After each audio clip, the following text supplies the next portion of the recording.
The Capitol riot, the suckers siege, the Tacky terrorist takeover, the Cuckoo Klux Coup, the pale complexion insurrection. It was a sad day for our country, but you gotta admit, that shit was hilarious. Did you see the outfits? Did you see the lady crying after she got hit with pepper spray? The thin blue line flags being used to attack cops? The Trump supporters falling off of a wall? Irony is alive and well. But even though it was hilarious, we cannot overstate the seriousness of it all. They brought a fucking noose. They brought a full fucking gallows. How did they even get that there? They brought fucking zip ties. They left explosive devices everywhere. They killed a fucking cop. This was a legit siege on the nation's capital. 5 people died, including a guy who tased himself in the nuts and had a heart attack. And that is not funny. That is not funny.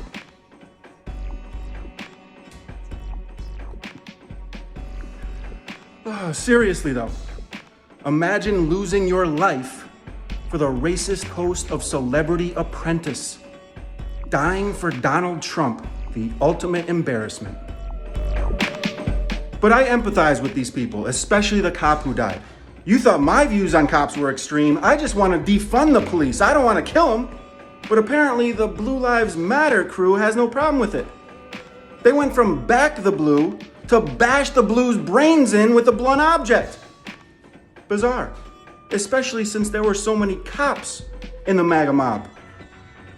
Now, I'm not trying to tell anyone else to empathize with these people, but we do have to understand that they're cult members, which means they're victims. Kinda. Somewhat. I mean, they are adults and they're responsible for their own decisions, and they're pretty much filled with anger and hatred and xenophobia and racism and rage to begin with, but they've been lied to constantly by a president in a right-wing media empire that has been spewing bullshit for decades. They were used and people died. Like that Air Force veteran that was shot and killed by the cops. Now, if I was a heartless conservative and she was protesting police brutality, I might say something like, play stupid games, win stupid prizes. But I'm not gonna say that, because I have a heart. Now, she was no fucking hero, she was a criminal, but she shouldn't have been killed.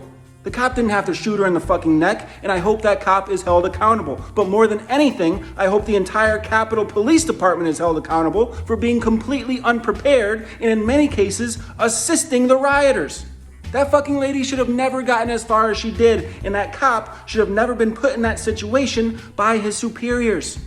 But this was just a Trump rally. It was just a bunch of white people. What could possibly go wrong? Like Donald Trump himself asked the American voters in 2016, what's the worst that could happen? Well, now we know. 380,000 Americans dead, a tanking economy, and a fucking white supremacist riot at the nation's capital. Are we great again yet?